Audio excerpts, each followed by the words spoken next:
Hey there, I'm Juliana Bridges, a 38-year-old working at an advertising agency. In our little unit, it's me, my husband David, and our 8-year-old daughter Mia. We're not swimming in money, but we do all right. You see, the advertising agency I work for takes care of us pretty nicely. I mean, my paycheck is quite something, especially when you compare it to what others in similar office gigs are getting. Yep, I bring home a pretty hefty salary. I've never had to worry about spending money each month, and we've even been able to save up for Mia's college tuition. Considering the cost of living and our home mortgage, we've always had some extra money left over. David was well aware of my high salary, and perhaps his pride was hurt because a year ago he quit his job and started freelancing in web design. He said he switched to freelancing because his salary job had hidden its pay ceiling, but I was skeptical about how much one could really earn as a freelancer. Of course, I objected when he said he wanted to quit. I thought it would be safer to stay in his job, get his full retirement benefits, and then think about other options. But David was adamant about freelancing, so that's what he did. Ever since he began freelancing, David has been working from home. Maybe his stated reason for quitting his job was just a cover, and he was really tired of the office politics. Either way, I had to get used to a new routine where David was always home when I left for work. At first, Mia seemed happy that her dad was always at home when she came back from school, but lately she seemed somewhat discontented. She probably feels like she's being constantly watched. She's only 8, but Mia is more mature than her classmates. So, our life was going along without any major issues, but I didn't notice that the cracks started appearing when David began working from home. When David started working from home, I asked him if he could help a little with the household chores. "Can you help with things like cleaning and laundry? I'll still cook the meals, like I always have." "Excuse me, why do I have to do housework? You're home more, and you have more free time. It'd be nice if you could help out a bit when you're not too tired." "Free? Just because I'm a freelancer doesn't mean I'm not busy. In fact, I've got a lot on my plate. I can't deal with household stuff on top of that." Unbelievable. David just brushed aside my modest request. I understand that freelancing can be more unstable and mentally taxing compared to a regular salaried job. That's one reason why I didn't want him to switch in the first place. But household chores are nobody's specific job, and I've been doing them all alone, even though we've both been working. I thought you could share some of the load. But I work too, you know. It should be equal. You've managed everything by yourself up until now. Don't start complaining now. David, who was convinced he was in the right, wouldn't listen to me at all. In the end, I continued to handle all the household chores as usual. I don't assume he's not busy just because he works from home, but whenever I return home late at night, I'd invariably find David sprawled in front of the TV or deeply engrossed in his smartphone. "Is dinner ready?" he'd ask with an air of entitlement which always infuriated me. What's more, since working from home, he seemed to become more concerned about cleanliness, always demanding that I clean the house more thoroughly, pointing out every little piece of dirt on the floor, the windows, and the bathroom. "If you're so concerned, why don't you clean it up yourself? I'm only human. I can't get to everything," I'd reply. "You're talking back to me. Clean up your own mess. It's our family's home. It's not like I'm the only one making it dirty." Yet David would go off on these bizarre tangents, and I was utterly baffled by his logic. Mia would quietly listen to our exchanges from a distance. "You know, Dad's always glued to his phone. I wish we could go out together on weekends, but Daddy's always busy on his phone," Mia said one Sunday morning as I was preparing breakfast. Apparently, Mia had asked David to go out and play the previous evening, but he refused, barely looking up from his phone. That's true. He's always on that phone. He's been like that since before you come home from work. Sometimes he's on calls, too. "Calls? Yeah, he always sounds friendly and I can hear a woman's voice. That's odd. From Mia's account, it didn't seem like David was talking to a client or a colleague. I tried to think of who he could be talking to so frequently. As a freelancer, I was unfamiliar with the world of freelancing, so I didn't know. But the mention of a woman's voice was definitely bothering me. Could he be having an affair? It wasn't unthinkable. He had started working from home only a few months ago, and he now had more free time than when he had a regular job. Trying to not let Mia see my agitation, I focused on preparing breakfast. Several months passed since David started freelancing. He still never helped with any of the household chores, and he began spending whole days away from home during weekends. I have work to do. Freelancers don't get days off, he'd say as he left the house, dressed sharper than usual, even wearing cologne and accessories he didn't normally use. I had my suspicions, but with no evidence, confronting him would be pointless. Besides, even if David was cheating, I was torn about what I should do. I knew it would be better to part ways, but thinking of Mia, it wasn't an easy decision. Every day, I agonized over the potential consequences for Mia of taking her father away from her. Our lives continued in this way, but a turning point was soon to come. One Monday morning, as I was preparing for work, Mia didn't get up as usual, and I was getting anxious that she'd be late for school. Mia, it's morning. You need to get up or you'll be late for school. When I went to Mia's room to wake her up, she looked completely drained. I rushed to her side, placing my hand on her forehead. You're burning up, Mia. Yeah, I got a thermometer and took her temperature. It read 103 degrees Fahrenheit. I didn't know what to do. I couldn't take the day off today. I had an important meeting. While I was panicking, David entered the room. What happened, David? Mia is running a high fever. I can't take the day off from work today. Maybe we should call a babysitter. A babysitter. I'll take care of her. Just let her rest, all right? I can make her some soup. It'll be fine. I was utterly taken aback by David's sudden willingness to take care of Mia.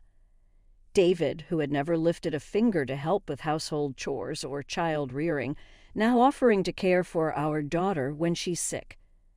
Unbelievable. Though I found it hard to believe, I decided to trust him given the urgency of the situation. All right, thank you. There's some fruit in the fridge. Give her some if she feels like eating. Got it. Relieved by David's reassuring response, I hurriedly got ready and left the house. I was deeply concerned about Mia, but arriving at work on time was my top priority for the moment. By the time I reached my office in New York, the skies had darkened and it had started raining. Fortunately, I had a foldable umbrella with me, so I reached the office without getting wet. The meeting began the afternoon as scheduled, but I couldn't stop thinking about Mia.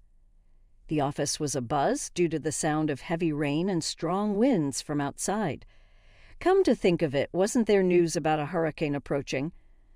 I'd been so busy lately that I hadn't been keeping up with the weather updates, but I remembered a warning about a hurricane making landfall tonight. During the meeting, all of my colleagues, including myself, were constantly distracted by the storm outside, frequently glancing out the windows. By 7:00 p.m., when I was finally done with work and heading home, the earlier storm had turned into a torrential downpour, causing several train delays. The train I was supposed to catch was also delayed, and the platform was packed with people. I was really worried about Mia, who was running a high fever and couldn't bear the thought of waiting there. I hurriedly left the station and began looking for a taxi. There were many others waiting for taxis too, so it took quite a while, but after about 30 minutes I finally managed to hail one. After a 30-minute ride, I arrived home but was speechless at the sight that greeted me. Mia. To my horror, Mia was lying unconscious in front of our entrance. I quickly scooped her up. "Mia, are you okay? What happened, Daddy?" Seeing me might have comforted her, as after she whispered, "Daddy," she just slumped, looking exhausted. Despite being drenched in rain, her body was burning up. I turned to the taxi I just got off from and knocked on the window. "I'm sorry I need you again. Please take us to the nearest hospital." Seeing Mia's condition and my desperation, the driver quickly opened the door, understanding the gravity of the situation. I quickly hopped into the taxi. "I need to get to the nearest hospital fast." "Mia, Mia," throughout the ride, I kept calling out to Mia. I felt if I didn't, something terrible might happen to her. I desperately wanted to know why she was outside in the first place, especially during a storm. But right now, saving her was more important. Despite the heavy rain and the slow-moving traffic, we finally reached the hospital. "Ma'am, do take care, especially if you're heading back in this storm," the kind taxi driver said as he dropped us off. "Thank you so much," I replied, grateful for his concern. With a kind-hearted driver seeing me off, I rushed Mia to the hospital. Even though the hospital was busy with many patients, the receptionist quickly realized the urgency upon seeing Mia's condition and got her immediate attention. 30 minutes later, a doctor finally examined Mia, informing me that she was semi-conscious due to a high fever. Thankfully, she had no physical injuries. If her fever reduces, she should be okay. However, given that she'd apparently been outside in the rain for hours with that fever, she had to be admitted immediately, the doctor explained. "Mia, I'm so sorry. I hope you feel better soon," a nurse said reassuringly. "We'll take good care of her. You should rest today," she added, acknowledging my exhaustion. After spending 5 hours at the hospital endlessly staring at Mia's pained face as she slept, a nurse finally approached me. Though I wanted to stay by Mia's side, I was exhausted both physically and mentally. Having worked all day and then seeing Mia in this state, I was spent. I decided it was best to let the nurses handle it and head home. Everything that happened to Mia was undoubtedly David's fault. Mia murmuring "Daddy" before passing out was evidence enough. It was inconceivable that Mia, with such a high fever, would willingly go outside, especially not during a storm. The more I thought about what David had done, the angrier I became. Unable to comprehend or forgive him, all the way home I pondered what to say to him. If he hears that Mia is okay, he might think it's all right to continue with his reckless behavior in the future. I absolutely don't want that to happen. I needed him to deeply reflect on his actions. Even more than feeling remorse with a certain resolve, I headed home. When I arrived, wet from the rain, David was casually fiddling with his smartphone. Noticing me, he looked up in surprise. "Hey, where's Mia? Wasn't she sleeping?" he asked at the entrance. She said she wanted to play outside. I told her not to, but she wouldn't listen. Seeing David ask that with such nonchalance made my anger boil over. Mia went out on her own. He's the one who tossed her out in the first place. I clenched my fists tightly and replied. "She just passed away," I said, feeling a surge of emotion. "What?" As I stood in the doorway, David stared at me with a dumbfounded look. The shock of hearing that his daughter had died seemed too much for him to grasp. "What are you talking about? Stop playing sick jokes. That's in bad taste," he said, incredulous. The nerve of him to mock me as I stood there, drenched from the rain. "It's not a lie. What have you done?" I asked, my voice trembling with rage. "I'll handle the funeral arrangements, so stay away from the house for a while." "Goodbye," I said firmly, storming out of the house. Seeing me shaking with rage, it finally hit David how serious the situation was. "Are you for real?" he blurted out, realizing the gravity of the situation. But his reaction seemed so detached, as if it was happening to someone else, which irritated me even more. I turned on my heels, the fury inside me blazing. I won't ever forgive him. I'll drag him down to hell if I have to, I thought as I stormed out of the house. I managed to find a vacant hotel and decided to stay there for a while. Although it would cost me, now wasn't the time to worry about money. I wanted to get back at David. If he felt remorse and changed his ways after hearing about Mia's death, I might reconsider my approach. But seeing that he didn't call or message me that day, it was clear he couldn't care less about what happened to Mia. This only fueled my anger further, and I began to devise a plan to make him pay. The next morning, I woke up and immediately headed to the hospital. I got word that Mia had regained consciousness. "Mia, are you okay?" I asked anxiously. "Mom, yeah, I'm fine now. My fever's gone down," Maya replied with a weak smile. "Oh, thank goodness." I hugged Mia tightly and gently stroked her head. She giggled as if tickled by the gesture, relishing the joy of Mia's return. Eventually, I pressed her for the truth. "Mia, what happened yesterday?" "Daddy kicked me out. He said I was in the way and told me to leave," Mia explained, her voice trembling. Then a woman came in and they chatted like they were close. "A woman? What did she look like?" I asked, feeling a sense of dread. I didn't get a good look, but she was young. She had bright red nails and wore skinny heels. I couldn't believe it. David was having an affair.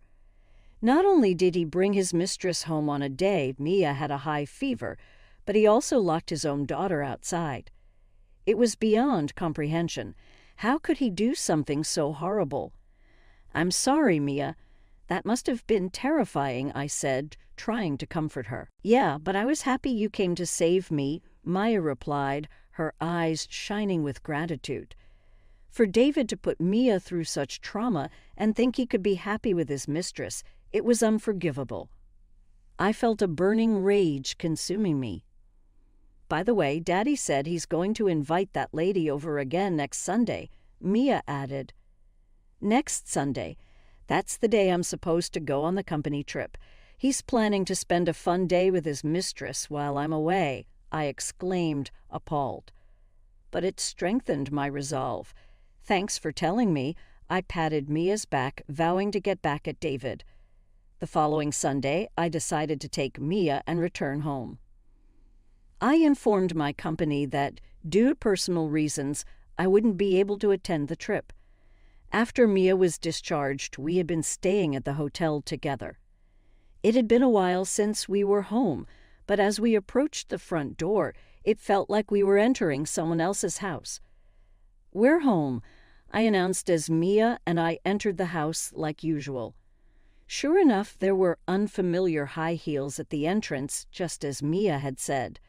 The thought of David and his mistress enjoying themselves deeper in the house made my skin crawl.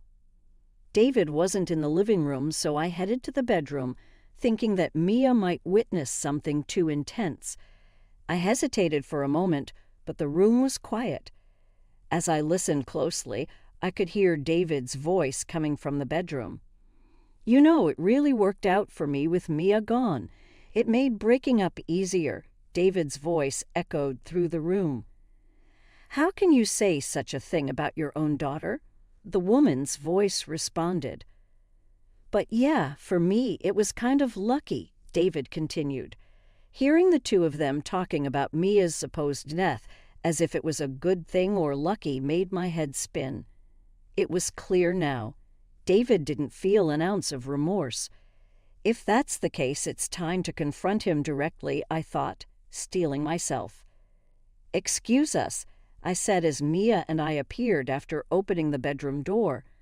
The two of them were taken aback, with wide eyes. "Why the hell are you here? You said you were on a company trip," David exclaimed, bewildered.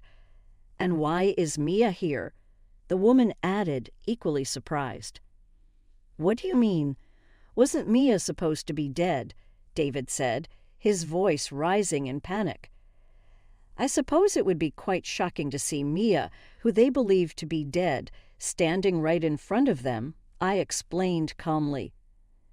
The part about Mia being dead was a lie. I'm sorry, I just wanted to see your reaction. I hoped you might show some remorse, but instead, you're here celebrating Mia's supposed death. That's just insane, I said, feeling a mix of frustration and disappointment. A lie. Damn it, you played with my feelings, David exclaimed, his face contorted with anger. Don't mess with me. You're the one who kicked Mia out of the house, right? I shot back, my voice trembling with rage. No, I didn't. Mia Daddy did kick me out. He said I was in the way because he wanted to be with that woman, Mia interjected, her voice filled with hurt. With Mia's swift revelation, David's face turned pale. That's right, you did the worst possible thing, not just as a father, but as a human being, I said, my voice trembling with anger. Mia was in such a condition that it wouldn't have been surprising if she had died, and you prioritized being with that woman over her, I added, pointing at the woman who had been silently watching our confrontation. Oh, calling her my mistress, that's not right. She's a colleague from work. David tried to defend himself, but his words fell flat. Wait, didn't you say you quit your job and you're freelancing now? I asked, catching him off guard. Well, David hesitated, unable to come up with a convincing lie. We don't really need to ask her now, do we? Here's the evidence of your affair. I thrust a large envelope towards David. After hearing about David's affair, I decided to get a thorough investigation, but I never imagined the evidence would pile up so quickly. Seems like David isn't very good at hiding things, I added, watching as David's face drained of color. Hesitantly, David opened the envelope, and as he pulled out the photos, he dropped them, scattering the evidence of his affair all over the floor. This is so unfair. Do you enjoy cornering someone like this and putting them in a situation where they can't escape? David exclaimed, his voice shaking with anger. Don't mess with me. You're the one who kicked Mia out of the house, right? I shot back, my voice trembling with rage. No, I didn't. Mia Daddy did kick me out. He said I was in the way because he wanted to be with that woman, Mia interjected, her voice filled with hurt. With Mia's swift revelation, David's face turned pale. That's right, you did the worst possible thing, not just as a father, but as a human being, I said, my voice trembling with anger. Mia was in such a condition that it wouldn't have been surprising if she had died, and you prioritized being with that woman over her, I added, pointing at the woman who had been silently watching our confrontation. Oh, calling her my mistress, that's not right. She's a colleague from work. David tried to defend himself, but his words fell flat. Wait, didn't you say you quit your job and you're freelancing now? I asked, catching him off guard. Well, David hesitated, unable to come up with a convincing lie. We don't really need to ask her now, do we? Here's the evidence of your affair. I thrust a large envelope towards David. After hearing about David's affair, I decided to get a thorough investigation, but I never imagined the evidence would pile up so quickly. Seems like David isn't very good at hiding things, I added, watching as David's face drained of color. Hesitantly, David opened the envelope, and as he pulled out the photos, he dropped them, scattering the evidence of his affair all over the floor. This is so unfair. Do you enjoy cornering someone like this and putting them in a situation where they can't escape? David exclaimed, his voice shaking with anger. Who's the real coward here? I see no worth in staying with someone so thoughtless any longer, I retorted, feeling a surge of determination. Let's get a divorce, I said firmly, thrusting a business card towards David. His eyes widened as he stared at the card, realizing the gravity of the situation. Oh, and by the way, once we're separated, you'll, of course, be responsible for asset division and child support. I continued, not giving him a chance to protest. I'll make sure to inform your company and your parents about everything. Be prepared for that, I added, watching as David's face paled even further. I glanced at the woman, his affair partner. As for you, what? Why me? I didn't know anything about this, she protested, her voice trembling with fear. Don't you know? You destroyed a family with your actions. You have to take responsibility, I replied sternly, my eyes narrowing at her. The woman began to panic, messing up her hair in distress. Both Mia and I watched her coldly. If you don't have the money, find a way to get it. You two are in love, right? You should be able to overcome this together. Just never show up in front of Mia and me again, I said firmly, feeling a sense of justice. I'll give you the house, but you're still responsible for the mortgage, I added, watching as David's face contorted with shock and disbelief. Wait, David tried to protest, but I pulled Mia away, determined to protect her from any further harm. Yes, Mia is going to lose her father, but I have no regrets. I won't put Mia in harm's way ever again. We'll do our best from now on, okay, Maya? I asked, looking down at her. Yeah, Maya replied, her eyes shining with determination. Mia looked surprisingly happy, which put me at ease. I decided to go back to my childhood home with Mia and stay there for a while. My parents were livid with David for cheating and putting Mia through such pain, to the point where they felt like giving David a piece of their mind. But I managed to calm them down and avoid further issues. You can stay here as long as you need, my mom said warmly, hugging Mia tightly. Thank you both, I replied gratefully, feeling a sense of relief wash over me. For now, everything seemed all right. As for David, he got a lawyer and managed to settle the child support and asset division in one payment. I couldn't imagine David having millions saved up, so he probably took on some debt. And with the remaining mortgage to pay off, David must be stretched pretty thin right now. A coworker from my company who went to high school with David updated me about him. Apparently, he ended up breaking up with his mistress. David had boasted to her about having money, so when the truth came out, they quickly parted ways. David's income was already halved from what he used to make as a salaried employee, so it's understandable. Now, in addition to his freelance work, he's scrambling with various part-time jobs. After losing his wife, daughter, and mistress, David will probably live a frugal life, paying off his debts. He got what he deserved. I hope he learns from his hardships and regrets his actions. Mommy, today at school, I made Grandparents' Day gifts for Grandma and Grandpa, Maya said excitedly. Really? Let's give it to them later together, okay? I replied, smiling at Mia. Seeing Mia so lively and happy, even without David around, made me feel content. From now on, I'm going to move forward at my own pace,